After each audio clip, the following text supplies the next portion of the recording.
Bienvenidos a Gente Siglo XXI. Lo desconocido de los conocidos.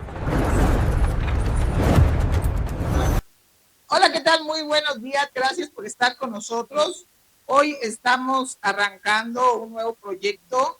Gente Siglo XXI es lo desconocido de los conocidos. Este es un proyecto que estamos retomando aquí en la producción de Noticias en Michoacán. Y bueno, hoy retomando este proyecto en donde vamos a conocer lo desconocido precisamente de los conocidos, de la gente que conocemos en la calle, que conocemos como políticos funcionarios. Y bueno, pues hoy como padrino de este espacio tenemos al diputado Toño Carreño. Diputado, muy buenos días, gracias Muy por buenos aceptar días. ser nuestro padrino en este nuevo proyecto. No, hombre, que yo arrancamos. encantado. Gracias por la invitación y un gusto poder estar en este primer episodio de Gente Siglo XXI. Y otra vez, gracias por la invitación. Gracias, diputado. Pues vamos a comenzar. Este programa, pues se trata de conocer un poquito más de lo que la gente no conoce, ¿Ok? de los personajes. Y bueno, pues empezando por este tema, ¿dónde nace Toño Carreño? ¿Ok?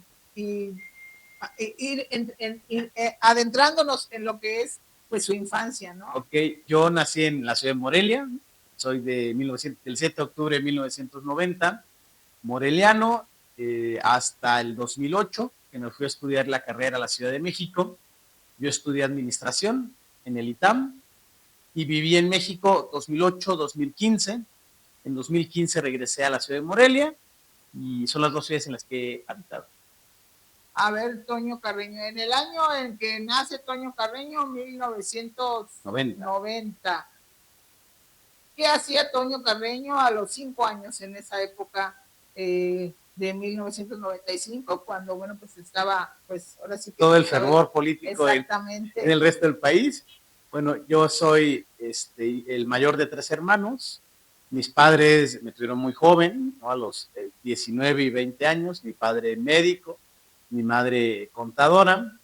Y bueno, a los 5 años pues yo andaba todavía en el kinder, estuve ahí en el Rosaura Zapata. Yo nací en el barrio de Capuchinas, ahí originario y orgullosamente de los barrios tradicionales de la ciudad.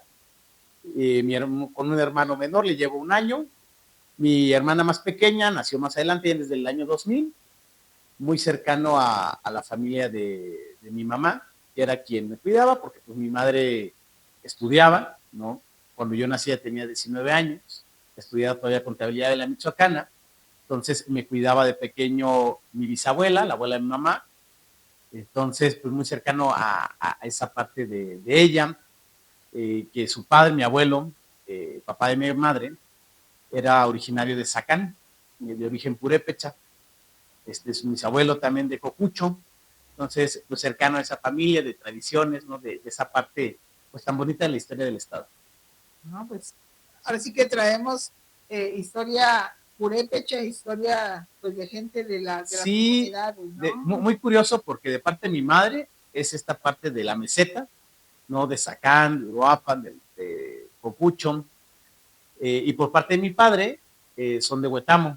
Mi abuelo es de, parece que la Tierra Caliente, esa mezcla interesante. Complicada. Ya te imaginarás entre tener de un lado la gente como los de Tierra Caliente aventados y medio groserones, y acá la gente de la meseta pues más tranquilos, más reservados. Entonces ahí en mis padres se hizo esa fusión, pues como en Michoacán sucede, ¿no? De la pluriculturalidad, de distintas tradiciones, de distintas cocinas, pero pues muy orgulloso de ambas herencias que tengo. Y en las épocas de las juventudes, entre los 10 y los 15 años, ¿cuál era pues lo divertido, lo emocionante? ¿Qué hacía Toño en esas épocas? A mí me gustó siempre desde chiquito la historia. Fue una herencia de mi abuela, la mamá de mi mamá, porque a ella le gustaba mucho la historia y la antropología, ¿no? Entonces yo era de ese niño raro que en vez de leer cómics, yo leía National Geographic, porque eran las que tenía mi abuela, ¿no? Y me gustaba la parte de la egiptología, de las culturas pues, autóctonas también del país. Siempre o desde entonces tengo el gusto por la lectura y por la historia. Yo estudié la primaria en la Rector Miguel Hidalgo, escuela pública, allá en Camelinas. Mis pasatiempos, así, aunque suene cliché, sí era el tema de leer. Me gusta mucho leer, mucho la música clásica. yo jugaba con mi hermano, un año menor, a la orquesta, ¿no? Ponía el tocadiscos, porque había tocadiscos todavía, de esos discos de RCA, ¿no? De música clásica, compendio de música clásica. Ponía mis peluches, los de mi hermano, y según yo era el director de orquesta, porque mi sueño era ser director de orquesta, y mis peluches tocaban, ¿no? Y mi hermano ahí movía los monos, mientras yo jugaba a dirigir la orquesta. Ese era de mis juegos favoritos, ¿no? Policías y ladrones también, que eran juegos muy de chicos. Claro. Yo siempre era policía porque siempre se me ha hecho más divertido estar de ese lado.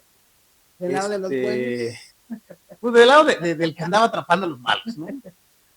Y era como, yo diría esa edad entre los 6 y los 8, 9 años, lo que me gustaba jugar en la casa, leer. El primer libro que leí fue La Vuelta al Mundo en 80 días, de Julio Verne. Digo, ya libro más en serio, antes los cuentitos, los magicuentos que había en ese tiempo. Pero ya el libro formal, el primer libro que leí fue a Julio Verne, me gustó mucho. Y de ahí, pues he desarrollado mucho gusto por la novela histórica, por las biografías, y pues también leyendo lo que te enriquece en la parte profesional. O sea que Antonio dejó de lado los superhéroes y todos estos que le gustan a los niños de esa época. Nunca fue mucho de superhéroes.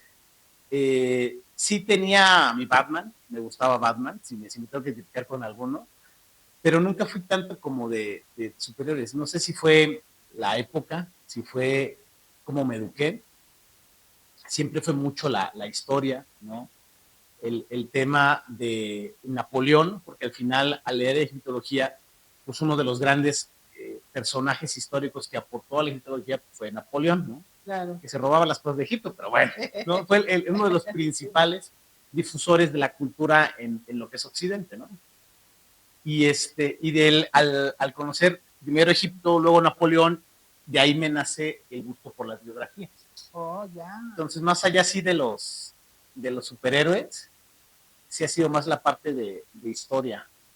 Creo que me gustaba de niño. La parte más cultural, más. Sí. Y entonces, avanzando a lo que era ya la juventud, secundaria, prepa, ¿cuáles eran sus pasatiempos? ¿Qué soñaba en esos momentos? ¿Qué soñaba Toño Carreño ser cuando fuera, pues, mayor? En la secundaria ya la estudié privada, secundaria y prepa en el Instituto Valladolid. Mucha gente me pregunta, ¿tú qué soñaba hacer? Y la realidad es que nunca tuve como una idea, ¿no? Digo, más allá del ser maestro de orquesta, director de orquesta, no tenía claro como yo quiero ser bombero, yo quiero ser policía. Me gustaba jugar policías y ladrones y ser el policía, pero nunca me vi siendo policía. Mi padre es médico, mi abuelo es médico, me gusta la medicina mucho, me gusta leer de medicina. Siempre digo que soy médico a medias, porque nunca quise estudiar medicina, nunca me vi ejerciendo la medicina. Es algo muy raro, porque genuinamente nunca le puse como etiqueta. Me gusta mucho el tema del servicio. Sé que va a sonar como raro, pero a mí me gustaba y me gusta ser mesero. En el tema de me gusta andar pendiente, organizar, atender, ¿no? Mi abuelo, que en paz descanse, tenía un café, Los Agustinos, aquí en el centro. Y a mí me gustaba, ¿no? Ahí ayudar y esa parte lo disfrutaba. Tampoco era como que quisiera ser mesero o que soñara con que me iba a ser mesero, pero me gustaba mucho esa parte como de estar atendiendo gente. Me gusta mucho ser anfitrión, ¿no? Entonces, en mi casa, tu casa, me encanta que la gente vaya y es de recibirlos bien, atenderlos bien, preparar todo, arreglar la casa, poner la música, las bebidas, el café, claro. Esas cosas no solo de organizar, sino de hacer sentir bien a la persona, me gusta. Entonces, como ves, me gustan muchas cosas muy distintas que como que no se encasillaban en una profesión. Y que no se llevan una con la otra. Que no se llevan una con la otra, ¿no? Entonces, cuando llegó la hora de medio decidir qué iba a estudiar o a qué me iba a dedicar, fue pues cuando uno tiene que elegir bachillerato, claro, ¿no? Siempre he sido, yo digo, no político, sino inquieto. Desde primero de primaria todos los años había sido el jefe de grupo y me gustaba atender a la gente, ¿no? En secundaria recuerdo que organicé un grupo de asesorías en tareas, ¿no? Entonces era el jefe de grupo, pero organizaba a los que teníamos mejor promedio y ayudábamos con las tareas y los exámenes a los compañeros. Cuando viene el bachillerato, mucha gente pues siempre insistió el tema de que estudiara Derecho con la idea política o pública. Y la verdad es que nunca me encantó el tema de Derecho. Me gusta, pero creo que cuando toda tu vida profesional y económica depende de un cargo político, pues te ves comprometido. Decidí estudiar Administración de Empresas, porque otra de mis pasiones es el tema de los negocios. Soy fiel creyente que un buen empresario que genera buenos empleos legales con sus prestaciones sociales, que es responsable con el medio ambiente, ayuda mucho al país. Y no me encanta la clase política, ¿no? Entonces dije, Derecho, negocios, y estudié el bachillerato de económico-administrativos. Disfruté mucho mi carrera. Estudié administración con una especialidad en desarrollo empresarial. Y es hasta antes de entrarle de lleno a la vida pública, que fue en el 2021, pues mi foco era la parte empresarial. Ya, aquí hay algo que me llama la atención. Si le gustaba tanto la música, ser director de orquesta, ¿qué pasó? ¿Por qué no entró a Bellas Artes, a algún tema de eso, de estudiar música, inclusive aquí en Morelia, en el Conservatorio de las Rosas? Tiene grandes escuelas y grandes músicos, la ciudad y el estado. Mi tatarabuelo fue compositor de pirecuas, José Santos Campos, ahí en Zacán, pero como que nunca fue una opción, ¿sabes? Me gustaba mucho, estudié piano, sé tocar piano, no te voy a decir que a gran escala, pero sé leer una partitura y tocar la partitura de vista despacito, ¿no? Me gusta mucho el piano. Pero como que nunca pasó por mi cabeza quiero ser pianista, ¿no? Me gusta cantar, pero otra vez canto a todo dar en la ducha y en los karaokes con 2 mezcales encima, pero tampoco me vi como ejerciendo, viviendo de eso. Y la realidad es que en ese entonces no tuve ese acercamiento a Bellas Artes, no sabía que existía, ¿no? Al final yo dejo la ciudad o me voy a estudiar a México a los 17 años. Entonces, medio jovencillo,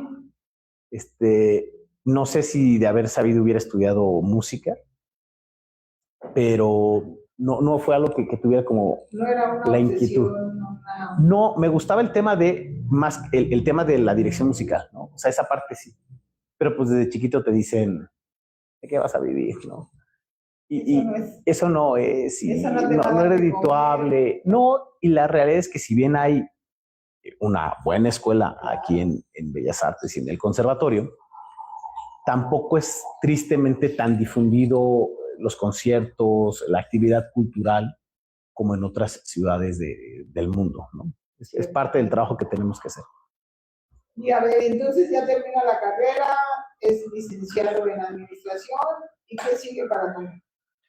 Empecé a trabajar en el sector privado, trabajé en Ciudad de México, primero en farmacéutica, en el laboratorio Pfizer, en la parte administrativa, en la parte de negociación. Yo llevaba las negociaciones el análisis de datos y negociaciones con farmacias y autoservicios, en un tiempo con Farmacias del Ahorro, con Walmart, con Sam's Club, con Costco. Un tiempo estuve breve llevando Chedraui y Iste, y de ahí paso a otra compañía que se llama Mars Incorporated, que son los fabricantes de M&M's, de Snickers, Milky Way, Pedigree, Whiskas, y me enfoco en la parte igual, comercial y negociación y de cadena de suministro, llevando los temas con Walmart, con Sam's y con toda la parte de mayoristas, o sea, con los distribuidores y abarroteros centrales de abasto del oriente del Estado de México y la Ciudad de México. Entonces, al final, siempre llevé la parte de negociación, de relaciones personales, que me gusta mucho. Y en el 2015 yo siempre tenía el sueño de ser emprendedor, ¿no? Decido regresar a Morelia a poner negocio y regreso en un tema con mi padre, que es médico, en temas de hemodiálisis. Mi padre es nefrólogo, y con un par de negocios más. En ese entonces tenía una consultora, tenía una agencia de comunicación, y con unos amigos andábamos viendo unos temas de desarrollos inmobiliarios. Y cuando regreso, que ahí es donde me decís, bueno, ¿y la política a qué hora llegó? ¿No? Porque pues era toda madre para allá, pero y luego, fíjate que en el año 2011, ya hacia el final del sexenio de Felipe Calderón, pues nos dejó mucho a deber a los michoacanos, ¿no? No sé si te acuerdas, en aquellos tiempos decía, con Calderón a Michoacán le va a ir bien, pero muy bien, y pues no veíamos, ¿no? No lo veíamos, claro. Yo en sus inicios fui muy pro del gobierno de Felipe, pues por ser michoacano, porque al final él estudió en el ITAM, la maestría, y conozco, porque estudié en la misma escuela que uno de sus sobrinos, conozco la familia, ¿no? Pero en el 2011, con todo yo viví en Ciudad de México y empieza a surgir el tema, tú recordarás, de Javier Sicilia, la caravana por la paz con justicia y dignidad. Empieza este movimiento de un literato, ¿no? De un poeta, víctima de la inseguridad y del crimen organizado. Entonces, pues tú te imaginarás que yo, argüendero, y aparte con gusto por la lectura, dije, a ver, ¿de qué se trata? ¿No? ¿Por qué un escritor empieza a hacer este activismo? Reviso el tema, sucede en los encuentros del Alcázar del Castillo de Chapultepec. Y yo me acuerdo, yo trabajaba en el sector privado, estaba trabajando, pero tenía el YouTube al ladito, no escuchando, porque siempre he estado pendiente del tema público. Y yo me acuerdo muy claro el ver las caras, los rostros, las exigencias de las madres buscadoras, cuando surgen las madres buscadoras en el país. Y por el otro lado, en la mesa, al gobierno en lo suyo, ¿no? Escribiendo, platicando, en el celular. Y yo, pues te confieso, o sea, yo estaba berreando, yo decía, ¿cómo yo estoy berreando a kilómetros en un celular, en una oficina? Y la gente que está ahí enfrente, que son responsables, porque a lo mejor no serán culpables de los desaparecidos, pero sí responsables, no les tocan esas fibras. Y yo ahí, en mi ilusión política, rompo con el sexenio de Calderón, ¿no? Y lo he dicho públicamente, porque digo, entiendo que uno se equivoca, pero ¿por qué después de los primeros 10,000 desaparecidos no ajustaste la estrategia? ¿Por qué no tuviste la responsabilidad y humildad de decir, me equivoqué, tomé la decisión con lo que tenía, con lo que se pudo, vamos a ajustar, vamos a escuchar a las víctimas? Y esa falta de empatía desde mi punto de vista de madurez política, dije, el país necesita otra clase política. Y ahí es donde yo decido empezar a hacer política no partidista, ¿no? Empiezo a platicar, yo estudiaba todavía la carrera, con algunos amigos nos metimos en el tema de think tanks, estas organizaciones civiles que a partir de información técnica genera política pública, ¿no? Fui cofundador del IPEA, del ITAM, en 2011, 2012, 2013 anduvimos viendo ahí algunos temas. Cuando regreso a Morelia, justo estaba muy en la transmisión de Batitlán, con Broso, al cual admiro y respeto mucho, y era un gran programa de Batitlán, ¿no? Y estaba muy en el aire el doctor Merino, Mauricio Merino, ¿no? Al cual yo respeto y admiro mucho. Y Mauricio Merino, en 2015, hace el lanzamiento de su movimiento nacional, que es Nosotros. La ideología muy clara, el tema de corrupción, el tema de hacer ciudadanía. Y justo yo me venía y decía, ching, ya no pude ser parte de allá, porque ya no estoy en México, ya me vine a Morelia. Y cuando hacen la convocatoria para Nosotros en Michoacán, yo me inscribo, ¿no? Y dije, vamos a empezar a hacer vida pública. Empiezo en el tema de Nosotros, busco entrar al Consejo de la Ciudad, está muy cortado, no me aceptaron, pero sí aspiro, me postulo para ser integrante de la Mesa de Justicia, de la Mesa de Seguridad y Justicia de Morelia, ¿no? Toda esta organización que se dio a partir de los temas de Juárez, con Martí, y entro a la mesa. En la mesa estuve 2015, 2017, más o menos 2 años, como integrante primero, y posterior como vicecoordinador de la mesa.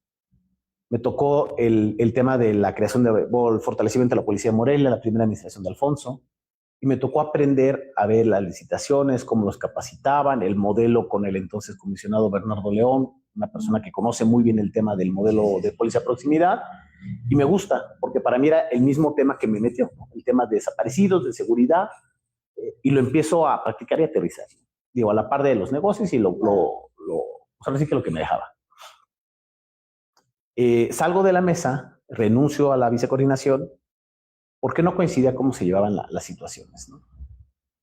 Me incorporo a cofundar el Observatorio Ciudadano Estatal, ¿no? Esta organización que le daba seguimiento a las cifras de la Fiscalía y representaban temas públicos. Y coincidió que en un punto en donde me doy cuenta que la asociación civil hace un gran trabajo, un gran esfuerzo, con cero financiamiento de ningún lado, y que el político te da tole con el dedo, ¿no? O sea, te ve una vez al mes, se toma la foto, llega 2 horas tarde, te atiende 15 minutos, fotos, sonrisas, sí, lo vamos a ver, y las cosas no avanzan. No avanzan porque al político no hay un interés genuino, más allá de la legitimidad que le da sentarse con el ciudadano, y el ciudadano, pues al no dedicarse de lleno, es a como puede y a como le dan los tiempos, ¿no? Entonces, estaba en ese sentimiento cuando por ahí de octubre de 2017, el mayor de mis hijos, yo tengo 3 hijos, Lucas, Leo y Emma, el mayor de mis hijos iba a cumplir el año, un poquito más. Y un día llego a trabajar tarde, como a las 11 de la noche, y lo veo, él andaba enfermo, y lo veo con dificultad respiratoria. No puede respirar, se le hundía el abdomen, se le marcaban las costillas, pues te estresas, ¿no? Dices, ¿qué hago con mi chamaco? Pues corre a las 11:30 de la noche, lo cargo, lo subo al coche, córrele al hospital, ¿no? Le hablo a mi padre, digo, es médico, oye, así, yo creo que es dificultad respiratoria, llévalo aquí, acá, háblale al pediatra, le hablo al pediatra, llego, corriendo, tengo seguro de gastos médicos, muestro, lo reciben, lo ingresan, ya sabes cómo es el hospital privado. Y yo me acuerdo mucho estar sentado en la sala de emergencias del Hospital Ángeles, en Morelia. Estaba en la camilla mi hijo, con su batita ya, con los tubos de oxígeno, y pues te pasan 1000 cosas por la cabeza, ¿no? Porque me tardé, lo hice bien, no lo hice bien, ¿qué le va a pasar? ¿Por qué? ¿No? El miedo. Te vienen los temas económicos, tengo seguro, lo saca el seguro. Y cuando digo, ¿lo saca el seguro? Me viene la reflexión de, ¿y qué hace toda la demás gente?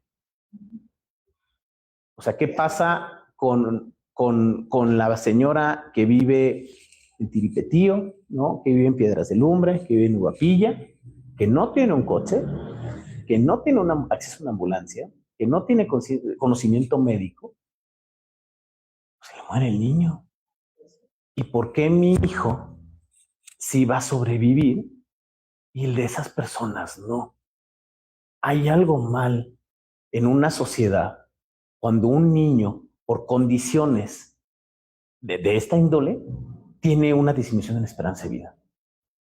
Y ahí es donde digo, algo hay que hacer, ¿no? Y ahí se mezcla con el punto de, pues sí, pero ya no es de sociedad civil, claro, porque pues nadie te pela, ¿no? Exacto. Ahí es donde en mi vida pública agarro la causa de salud, junto a la que ya traía seguridad. Yo ya había visto Movimiento Ciudadano, pues porque había escuchado en Ciudad de México los anuncios. El doctor Merino, al que yo seguía con nosotros, escribió parte de los documentos y la carta de identidad de Movimiento Ciudadano. ¿Me gustó la canción? Sí, pues la verdad es que sí me gustó la canción también en su momento, ¿no? Pero me gustó más los documentos básicos, porque era la ideología política que yo ya traía. Mi familia siempre ha sido de izquierda, en el sentido de Mi bisabuelo, aunque lo conocí muy poco, fue fundador del PPS en el estado, Luis Jacobo García, fue diputado federal. Nunca hubo como esa parte de grilla en la familia, pero pues ahí traíamos el tema de izquierda. Y Movimiento Ciudadano, pues centro-izquierda, socialdemócrata, la ideología, ya me gustaba lo de Merino, me gustó lo de ciudadanía, coincide con la agenda, y dije, bueno, puede ser Movimiento Ciudadano. La vida te va poniendo donde uno tiene que estar. ¿Sí? Porque eso es octubre del 17, y en diciembre del 17 yo conozco por casualidad en una cena al que en ese entonces era el dirigente muy institucional del Estado, que es Manuel Antúnez. Y ya, lo conozco, me platica, me invita, y así es como yo decido hacer vida pública partidista, y de ahí en Movimiento Ciudadano. Interesante. A ver, haciendo un pequeño paréntesis, sí. Todo esto. Hablaba usted del tema de salud, en donde usted se ponía a pensar que por qué usted sí tenía las facilidades de atender a claro. en un hospital privado, o tenía las formas de atenderlo, y hay gente que no tienen esa posibilidad, sí. Por X razón, porque no tienen dinero, porque no tienen seguridad social, porque no tienen clínicas alejadas, etc. Ahora el gobierno federal está implementando el seguro universal. ¿Verdaderamente usted considera que este tema, donde se supone que todo el mundo va a tener acceso a todas las unidades de salud que existen en el país, sin que le pongan ninguna restricción, realmente funcionará esto? Si en este momento, en donde todavía ni siquiera tenemos ahora sí que medicamentos, no tenemos utensilios, equipamiento general, sí. Médicos, verdaderamente va a funcionar este tema, porque la realidad es de que es un mundo de gente el que no va a tener el acceso, porque no van a darse abasto con este sistema. Así como está planteado, no funciona. Llevamos en este país en esa búsqueda de la creación de la cobertura universal de salud desde hace más de 26 años. No es novedad lo que está planteando la presidenta. Recordemos que el Seguro Popular buscaba y cubría esa parte, y Andrés Manuel lo desmanteló, ¿no? Lo desmanteló brutalmente, como ha sido esta idea de que lo que no funciona bien se desaparece. Y yo no coincido. Lo que no funciona bien se arregla, porque es perfectible. Porque claro, a ver, el tema de que había corrupción, claro que lo había. Que en la compra de medicamentos se hacían negocios particulares, por supuesto. Y también se roban los medicamentos en los hospitales. Pero no se desaparece, se revisa, se ponen incentivos y se hace política pública al interior de las instituciones. Se ha desmantelado el sistema de salud porque estaba muy estructurado, ¿no? Un mercado era ISSSTE, otro era Seguridad Social y otra Secretaría de Salud Pública, y complementaba en lo rural el programa diseñado específicamente, que era Seguro Popular. Y funcionaba bien. No era perfecto, se podía mejorar, pero funcionaba. La homologación de los sistemas de salud es algo que se lleva platicando por temas económicos y administrativos desde hace 18 años, y siempre se dijo que no se podía. Y no es que no se pueda, es que se tienen que hacer los cálculos actuariales correctos, porque es un tema estadístico, es un tema de cuánto vas a ingresar, cuánto te va a costar y cómo garantizas las instalaciones, los equipos, los mantenimientos de las instalaciones y los equipos, el pago de personal con sus pensiones / afores y su seguridad social, y el abastecimiento de medicamentos. Eso es un cálculo actuarial. Es un cálculo actuarial que nació viciado en el país, porque cuando se crea el Seguro Social, antes de 1960, se hace el cálculo para el empleado y su esposa, y un número de hijos. Y en la parte política, por un tema electoral, se amplía a los padres. Y cuando tú metes más gente que no está calculada en el modelo, ya no te da, ¿no? Entonces, está muy bien que podamos los trabajadores darle seguro social a nuestros padres, pero si el número no da, hay que ajustar el modelo. y habría que hacer una reestructura del cálculo y de la política pública y lo más importante, del presupuesto. Entonces, el Seguro Social nació como un gran modelo con recursos, pero que estaba destinado y está destinado a la quiebra si no se actualiza la parte presupuestal.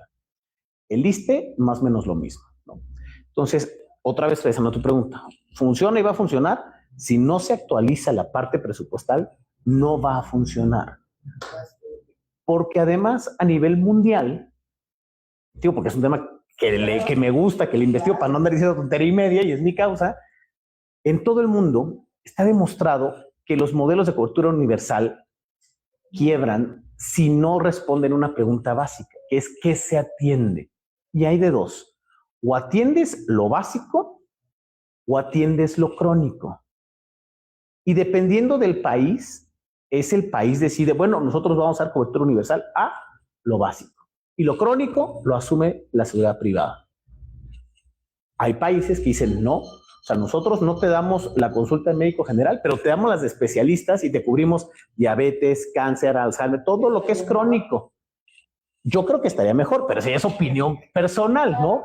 Yo creo que en el país tenemos una gran infraestructura de iniciativa privada con farmacias similares y con otras farmacias que ya han empezado a desplegar un tema de atención básica primaria, y que lo que la población requiere es que lo crónico, que las cirugías de 200,000 pesos, que los temas de diabetes, que los temas de insuficiencia renal, de cáncer y de todos los padecimientos incapacitorios de las prótesis, sería lo que tendría que cubrir el gobierno, a mi visión. Pero otra vez, tiene que decir cuál de las dos. Y el gobierno te dice todo. Yo te cobro desde un paracetamol, que no hay, pero dicen que cubre un paracetamol, hasta el tratamiento de cáncer y insuficiencia pulmonar, que tampoco hay. Entonces, mientras no se resuelva qué tipo de modelo de cobertura de salud tenemos en el país, no lo digo yo, lo dicen las estadísticas y los países que ya operan, hablando de Canadá, hablando de Francia, hablando de Noruega, no se puede, no es viable. Y como nadie está hablando ni lo está planteando y nomás lo están aventando, pues, segundo argumento de por qué no va a funcionar como lo están planteando. Bueno, regresando a la Sí. A ver, ya está usted en Movimiento Ciudadano y su nombre es dirigente para las elecciones pasadas. ¿Y qué sucede en ese transcurso después de que es nombrado dirigente de Movimiento Ciudadano? Yo soy electo en convención porque fue una elección democrática el 21 de octubre del 2021. Yo venía en el 18 acompañé una candidatura a diputado federal y estuve trabajando ahí en el partido. Lo lleno fue en el 2021, en donde me piden coordinar el proceso del 21 y fui coordinador de campaña de la entonces candidata a la gubernatura, Mercedes Calderón, y de ahí compito por la coordinación estatal y gano la coordinación. Y de ahí empieza el tema, pues, de cumplir las promesas de campaña, ¿no? Claro. Cuando yo recorro el estado pidiendo a la militancia, a los simpatizantes, a las autoridades electas, el apoyo para que yo coordinara el partido, yo hice una promesa muy clara, ¿no? Dije, fortalecer la organización del partido, que haya más vida partidista y la consolidación del movimiento. ¿Por qué? Porque no había comités. Cuando yo asumo el cargo, la presencia de Movimiento Ciudadano era menor y no había organización al interior del partido. Entonces, yo empiezo en ese tema. El primer año paso de 12 comités a 65, 66 comités y empiezo, pues, a estructurar los posibles candidatos, ¿no? A abrir las reuniones, a generar las asambleas, a hacer las reuniones de coordinador y consejo político, a darle vida al partido, ¿no? Porque Movimiento Ciudadano operaba en otra sinergia, ¿no? Era buscar candidatos ciudadanos un poco anterior de la elección, iban a la elección y de ahí moría el partido, ¿no? Y eso, si bien funciona y da representatividad, no te permite construir un proyecto político, ¿no? Entonces, pues, la principal visión y lo que le prometí y cumplí a la militancia y simpatizantes fue vamos a organizarnos, hacer vida partidista, que hayan las capacitaciones, que la gente sepa quién es Movimiento Ciudadano, qué defendemos, cuáles son nuestras agendas, qué funciona para MC, qué no funciona, y repliquémoslo para que podamos ser visibles como una alternativa política. En su paso como dirigente de este Movimiento Ciudadano, ¿quedó usted satisfecho? ¿Con lo que logramos? ¿Con lo que logró? Sí, yo quedé muy contento de poder poner o sumar a los cimientos que ya había de la familia Naranja. Hice buenos amigos, conocí el estado, porque lo conocía muy poco. Recorrí varias veces el estado, conocí municipios, hice amigos en varios lados.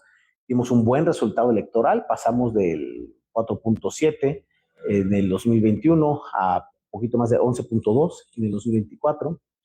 Y me quedo contento porque además, si bien hoy soy diputado plurinominal, yo fui candidato en el 24, ¿no? O sea, yo fui doble vía, porque yo le decía a mis compañeros, compadre, ¿cómo te vengo a decir yo que tú seas candidato? Mientras yo nomás voy en la lista, ¿no? Así está como con truco. Mejor, pues también uno tiene que entrarle. Si estoy diciendo que uno tiene que armar proyecto y salir a pedir al ciudadano el voto, no puedo nada más ir en la lista, ¿no? Entonces yo fui candidato a diputado local del distrito 17 en Morelia, que es el distrito donde vivió toda mi vida, y fue doble vía, ¿no? O sea, competí, lo ganamos, pero crecimos. La votación, pasamos de una votación máxima histórica de MC en el distrito de 1,700 votos a casi los 6,000 votos, ¿no?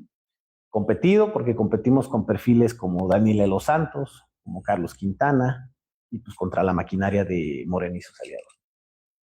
Oiga, y a ver, ya como diputado local, ¿cuáles son sus objetivos? Y hasta el día de hoy, ¿cómo se ha sentido en esta legislatura? ¿Ha cumplido alguno de los propósitos que se puso cuando le pasan la estafeta para ser diputado? Yo sigo con las agendas, ¿no? El tema de seguridad y construcción de paz, el tema de salud, asumo el tema de agua, porque en la campaña la gente me fue muy clara y me dijo, lo que nos falta es agua en Morelia, y el tema de participación ciudadana, porque soy fiel creyente de que el futuro no es en partidos enormes, sino en una ciudadanía consolidada, con libertad y con conocimiento del tema público. En esas causas, yo estoy muy contento de que a menos de un año ya logré que se me aprobaran 2 iniciativas que presenté que para mí son relevantes. La primera es reconocer, en Michoacán es el primer estado que reconoce la salud emocional como parte del derecho a la salud. Eso se aprobó hace 3 semanas, más o menos, y eso es un mundo de diferencia para muchas cuestiones de política pública. Porque la salud emocional no es lo mismo que salud mental. La salud mental es los trastornos, las enfermedades, y la salud emocional es el tema de cómo gestionamos los sentimientos. Y por otro lado, el tema de la creación de un registro de niños con cáncer en el estado, que no existía, que lo aprobaron la semana pasada, que me da mucho gusto porque nos permite generar estadística. Hay mucho rumor de dónde están los niños con cáncer. Lo que yo he recorrido y conocido, hay una gran incidencia, o parecía haber una gran incidencia en Zamora y la región de la Ciénega, pero al no haber estadística, pues no puedes generar política de prevención. Claro. No puedes generar política integral, porque si bien hoy el gobierno del estado les da un apoyo a las familias de niños con cáncer, pues no es suficiente, ¿no? Porque no hay tratamientos, porque no hay acompañamiento psicológico, porque no hay tema nutricional, porque falta la parte de acompañamiento con la Secretaría de Educación Pública. Tiene que ser integral. Y la estadística y ese registro que ya está aprobado y mandado, permite ser el inicio para eso. Entonces, esas 2 iniciativas que se postuló me ponen contento porque es algo en pro del Estado que, si bien suena pequeño, puede generar un cambio en la política pública. Ahora, lo importante de estas 2 leyes que se le acaban de aprobar es que se implementen. Es correcto. Es lo más complicado, es el inicio de lo que viene, pero que nos permite también a distintos actores ayudar a esa construcción, ¿no? Yo siempre digo, si dejamos que el gobierno lo resuelva, no va a suceder, ¿no? Entonces, nosotros lo implementamos. Yo la parte de salud mental y salud emocional lo trabajo en el territorio. Tengo convenio con la Sociedad AMSICO, en donde ofrezco a la ciudadanía acceso a bajo costo a terapia. Hacemos intervenciones en el territorio no de consultas, porque las consultas son largas, pero de gestión emocional. Entonces, llegamos al territorio, ponemos los módulos, y el ciudadano que tiene un problema porque lo acaban de despedir, porque lo cortó la novia, porque el marido le pegó, o sea, esa no manejo de emociones, en 15 minutos le dan herramientas, no para resolver el trasfondo, pero sí para que pueda gestionar y que no caigan temas de depresión, de ansiedad, de estrés, que terminan en drogas y en suicidio. Y eso construye violencia y construye todo lo que sabemos que es la otra causa, la parte de seguridad, ¿no? Sí. Haciendo un balance de tu vida hasta el día de hoy, diputado, ¿satisfecho? ¿Se siente feliz? ¿Contento? Sí. ¿Qué le queda por hacer? Nos queda mucho por hacer, ¿no? Yo creo a todos como personas y todos los que somos o tenemos un espacio o un liderazgo social y público por responsabilidad con Morelia, con Michoacán y con México, ¿no? Estoy contento porque además de mi parte profesional en los negocios me va bien, en la parte, sigo mi parte empresarial también, en la parte pública aprendiendo mucho, creciendo y dando resultados a la ciudadanía. En la parte personal, que es la que yo estoy más contento y orgulloso, la realidad es que mi relación y lo que le aporto a mis 3 hijos me tiene muy contento, ¿no? Creo que uno siempre puede mejorar, pero creo ser un buen padre y creo poder tener la cara para decirles ante el momento que vivió el país, yo hice esto. Y eso a mí me deja tranquilo y satisfecho. El por qué hoy sigo en la vida pública, porque ya más metido me doy cuenta que es una cochinada. Sí, claro. Es porque el país está de la patada. El mundo está de la patada, ¿no? Y si vamos de ahí, el mundo de la fregada, el país mal, el Estado mal, y Morelia, ¿para qué te cuento? No. Yo quiero poder decirle a mis hijos cuando sean mayores y tengan conciencia, oye papá, ¿y tú qué estabas haciendo cuando el crimen organizado tenía secuestrado, cuando estaba en el medio ambiente contaminado? ¿Tú qué hacías? Bueno, hijo, yo hice esto, ¿no? Yo le entré, yo pude armar esto, a lo mejor bien o mal, pero para mí el poder con congruencia decirle a mis hijos, no me quedé de brazos cruzados, me da una satisfacción que supera todo lo demás, ¿no? O sea, más allá de si soy diputado o no soy diputado, el yo poder hacer algo social y decirle a mis hijos misión cumplida, es lo que a mí me tiene contento, emocionado y satisfecho en el tema de vida pública. Tener congruencia en todo lo que hacemos creo que es la parte valiosa Claro. de nuestras vidas. Congruencia y dignidad, ¿no? La vida pública se tiene que hacer con congruencia y con dignidad. Pues muchas gracias. No, hombre, gracias muchas a ti. Gracias a Toño Carreño, el diputado local por Movimiento Ciudadano. Pues gracias a ustedes que nos acompañaron hoy. Este fue pues el inicio de este espacio que próximamente estaremos sacando uno cada semana y bueno, pues agradecemos Con a gusto. Toño Carreño, diputado local, por ser nuestro padrino y agradecerles también el favor de su atención a este espacio de Gente Siglo XXI, lo desconocido de los conocidos. Nos vemos la próxima. Muchas gracias. Hasta luego. Gente Siglo XXI. Lo desconocido de los conocidos.